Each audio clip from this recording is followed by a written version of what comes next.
Bonjour à tous, bienvenue dans cette nouvelle vidéo. Aujourd'hui, on va faire un nouveau épisode de Tutinfo. Alors, je sais que ça fait longtemps que je n'en ai plus tourné, mais comme je l'ai expliqué dans les posts de la chaîne, je ne tourne pas pour le plaisir, mais plutôt quand j'ai envie de tourner et envie de partager avec vous, sans me forcer, voilà. Je sais qu'il y a des gens qui se forcent, mais que du coup, ça se ressent.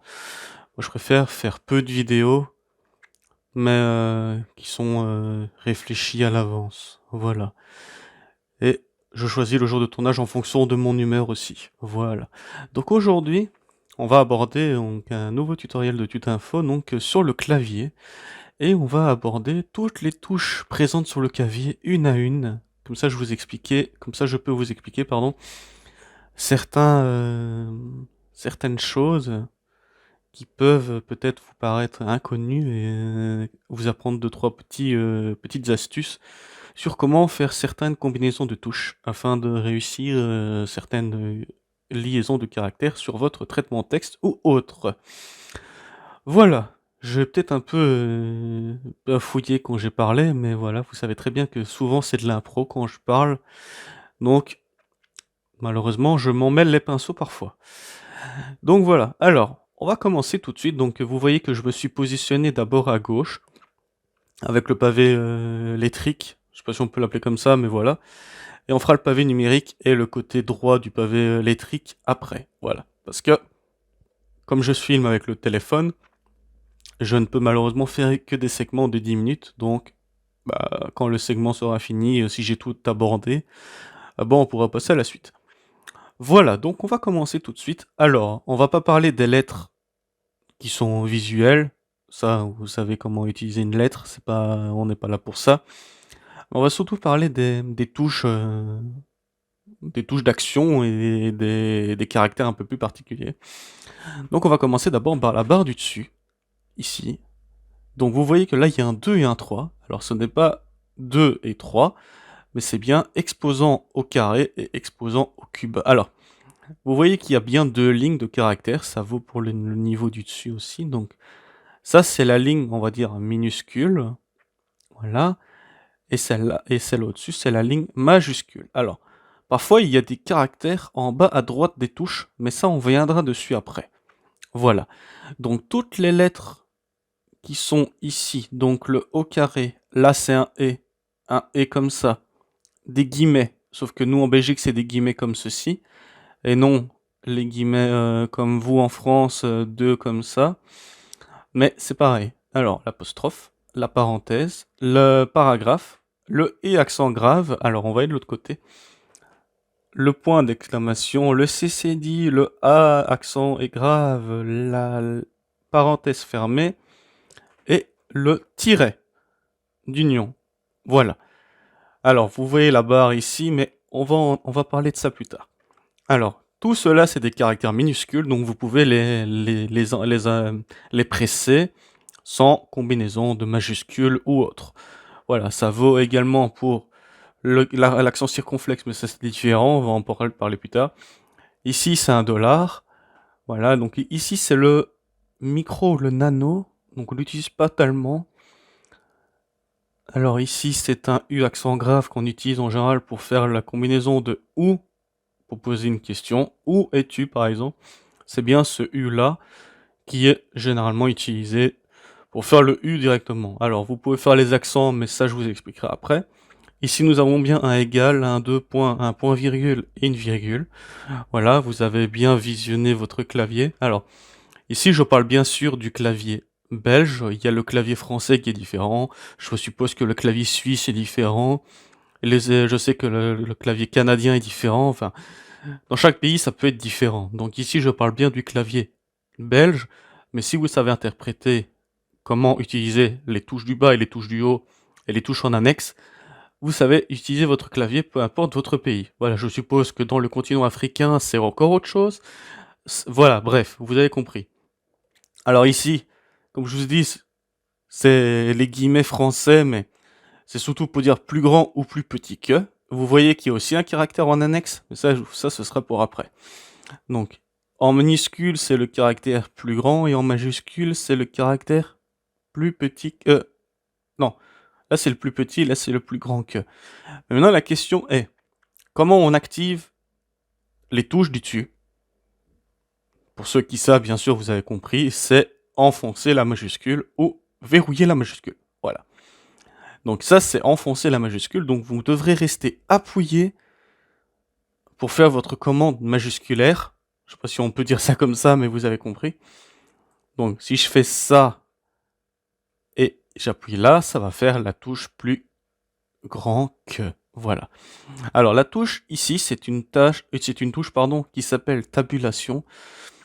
On l'utilise en général pour faire un espace à la différentes actions. Mais quand vous faites un traitement de texte, c'est surtout pour faire un espace plus grand que si vous appuyez sur espace.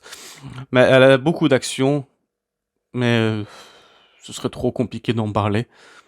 Ce serait surtout pas trop compliqué, mais je vais dire trop long d'en parler. Voilà. Alors, maintenant, il y a ici au-dessus. Donc avant de faire les touches en annexe, on va plutôt parler de ce qu'il y a au-dessus. Alors, il y a ici le ESC, donc parfois qui est écrit en entier, donc c'est échappe ou escape. Moi, c'est escape parce que c'est beaucoup de choses en anglais ici, bizarrement. Donc là, c'est la touche turbo, mais ça, vous l'avez pas. Ça, c'est sur les PC gaming.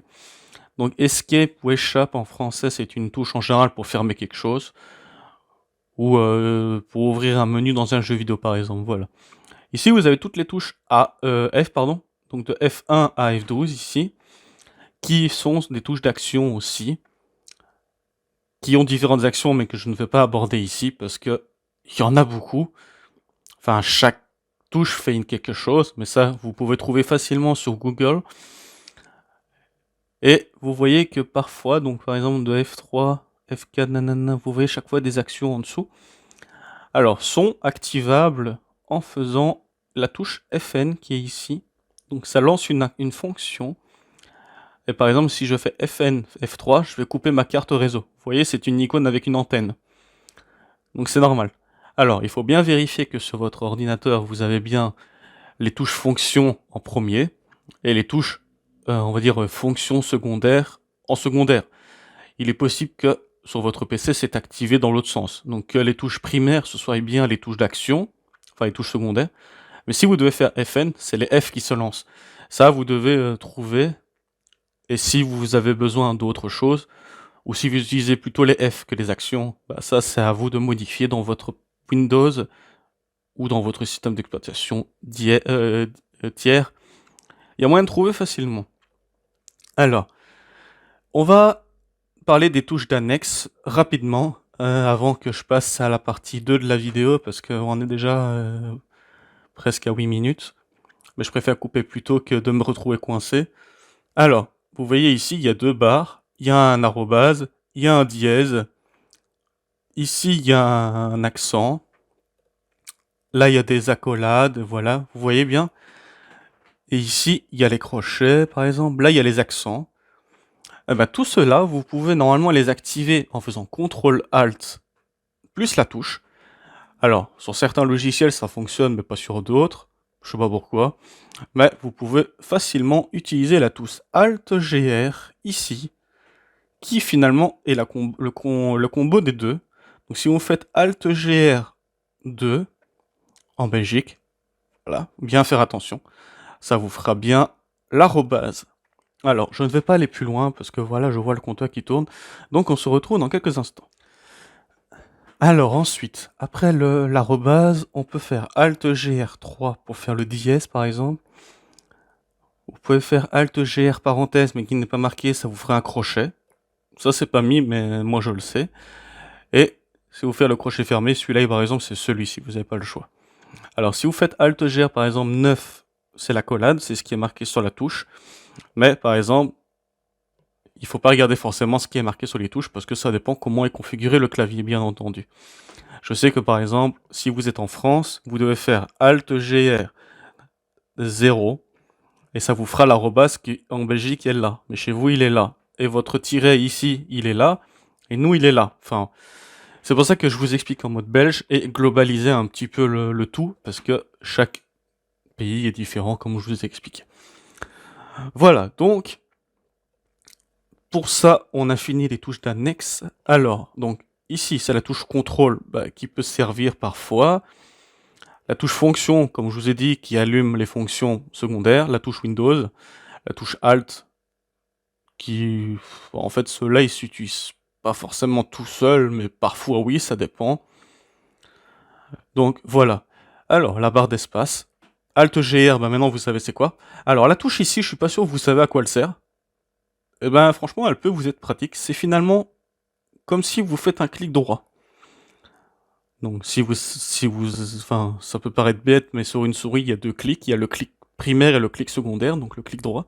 Si vous appuyez sur cette touche-là, ça vous fera le menu contextuel qui va s'ouvrir sur n'importe quel logiciel, que vous soyez sur votre bureau ou sur le logiciel, sur un logiciel tiers, voilà. Donc ça va ouvrir le menu contextuel et ça va vous afficher les actions d'un clic droit.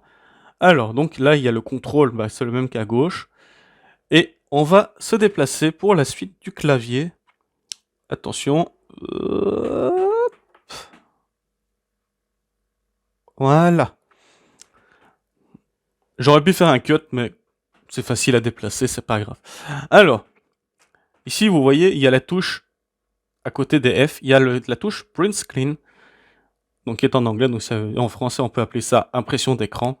Alors, si vous savez pas c'est quoi une impression d'écran, c'est comme si vous faites une capture de votre écran, justement. Donc, ça va faire une photo de ce que vous avez à l'écran et le copier. Et donc, vous pourrez le coller sur un logiciel de photo pour l'enregistrer, ou vous pourrez le coller sur divers services tels que Facebook, ou enfin Messenger, Discord et compagnie. Il y en a certains qui autorisent le coller, mais parfois vous êtes obligé d'enregistrer la photo sur Paint par exemple pour pouvoir la diffuser sur Internet. Voilà. Alors, système RQ, j'utilise pas, donc je sais pas ce que c'est, je pourrais pas vous dire. Alors, delete. Attention, delete n'est pas la même chose que ici la touche. Donc ça, c'est aussi enlever un caractère. Sauf que lui, il enlève un caractère à gauche de votre curseur de texte et delete va faire l'inverse. Ils vont enlever un caractère à droite de votre curseur de texte. Ça peut paraître bizarre, mais des fois c'est utile. Alors, bouton Home, ça peut servir à plein de choses, mais par exemple dans un logiciel de traitement de texte, ça va vous mettre au début de la phrase ou de la ligne que vous avez écrit. Voilà, donc Enter, c'est Enter. Ici, c'est la majuscule, bah, comme à gauche, CTRL. Alors, les quatre flèches bah, qui peuvent vous servir à vous diriger sur votre traitement de texte ou si vous jouez par exemple. Et vous voyez que moi par exemple j'ai des actions ici en plus. Donc là c'est le son et là c'est la lumière. Donc que je peux lancer avec la touche fonction que je vous ai présenté avant. Alors ici, page up, page down. Alors ce sont des actions permettant de remonter au début de la page ou en bas de la page. D'où le terme down and up, c'est en anglais. Voilà, alors, end, c'est pour aller vraiment à la fin de la phrase, c'est l'inverse de home, donc lui, il va vous mettre à la fin de la ligne ou de la phrase en question. Voilà. Alors, on va continuer après. Alors, ici, je vais pas appuyer parce que c'est le menu power, ça va, celui-là, vous le connaissez au moins, et vos lettres. Alors, ici, le bouton ici, c'est un bouton particulier au Predator. C'est un bouton pour afficher les statistiques des composants et pour savoir s'ils chauffent ou pas, par exemple. Voilà. Parce que quand on est dans un PC gaming, il vaut mieux savoir à combien de degrés on est pour éviter d'endommager les composants. Voilà. Alors, Numlock, c'est une touche que si vous l'avez pas activée, vous n'avez pas accès aux touches qui seront là. Donc, si il est fermé, vous pouvez pas utiliser les chiffres, mais vous allez utiliser les actions qui sont notées ainsi que les flèches finalement qui ont la même sens que ici, et le home et le hand et le page down et page down pardon et le page up. Mais si vous activez le numlock, vous allez accès aux chiffres bien entendu. Voilà. Alors, sur certains claviers, je sais que les claviers s'arrêtent ici parce que voilà, il y a des ordinateurs beaucoup plus compacts. Et donc du coup, vous n'avez peut-être pas besoin de cette explication, mais je le fais pour tout le monde comme ça. Vous êtes au courant. Donc pour ceux qui n'ont pas le pavé numérique, faites bien la mage enfoncée ou la mage verrouillée pour vos chiffres. Voilà. Alors, Ici, il y a le point, donc ça c'est un point classique. Le Enter, le même Enter que là, c'est le même. Puis nous avons plus, moins, fois, divisé, ça ce sont les actions en mathématiques, pardon. Ce sont les actions en mathématiques, mais vous pouvez bien sûr utiliser cela comme caractère sur vos traitements de texte. Si vous mettez un plus, un moins, un astérisque et un slash, donc une barre oblique. Mais si vous faites ça dans le logiciel calculatrice, il va comprendre ce que vous lui demandez et il va comprendre que c'est une opération mathématique. Voilà. Je pense qu'on a fait le tour. Voilà, donc c'est une analyse peut-être grossière. Il n'y aura pas de pratique malheureusement parce que j'ai déjà essayé de tourner cette vidéo avant avec une pratique. Mais pour la synchronisation après en montage, c'est assez compliqué. Mais donc, si vous avez besoin d'une pratique, je vous ferai un exercice, enfin, je vous ferai une vidéo pratique si vraiment vous en avez besoin. Mais ici, c'est surtout une partie théorique parce que voilà, vous êtes des personnes, je pense que saviez vous débrouiller. Mais bien entendu, si vraiment vous avez des questions, vous pouvez me laisser des commentaires. Alors, voilà. Donc, on va s'arrêter là pour aujourd'hui. J'espère que cette vidéo vous aura plu. Si vous êtes arrivé au bout de cette vidéo, j'aimerais bien que vous me le disiez en commentaire. Comme ça, je sais, les gens qui écoutent jusqu'au bout, ce serait toujours bon à savoir. Parce que je sais qu'il y a beaucoup de gens que quand la vidéo est trop longue, ils ne l'écoutent pas. Malheureusement, c'est triste, mais c'est comme ça.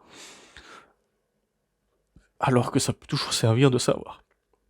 Sur ce, je vous laisse et on se retrouve prochainement pour un nouveau tuto ou une autre vidéo, je ne sais pas. Peut-être un live, j'en sais rien. Donc n'oubliez pas d'activer la cloche, comme ça vous serez au courant de ce qui va suivre. Allez, on se retrouve prochainement et je vous dis au revoir tout le monde.